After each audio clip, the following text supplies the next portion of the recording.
शान्ताकारं भुजगशयनं पद्मनाभं सुरेशं विश्वाधारं गगनसदृशं मेघवर्णं शुभांगं लक्ष्मीकान्तं कमलनयनं योगिहृद्यानगम्यं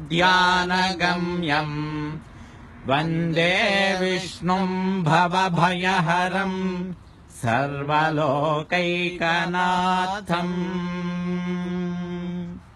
శ్రీరంగం శ్రీ రంగనాథ స్వామి యొక్క దివ్య గోపుర దర్శనం. గోపుర దర్శనం ద్వారా శిఖర దర్శనం పాపనాశనం అన్నట్లుగా ఈ యొక్క దర్శనం వల్ల మన అందరి పాపాలు కూడా నశించాలి. రంగనాథుడి యొక్క దివ్య అనుగ్రహము అందరికీ ఉండాలని ప్రార్థిస్తూ సర్వే జనాః సుఖినో భవంతు.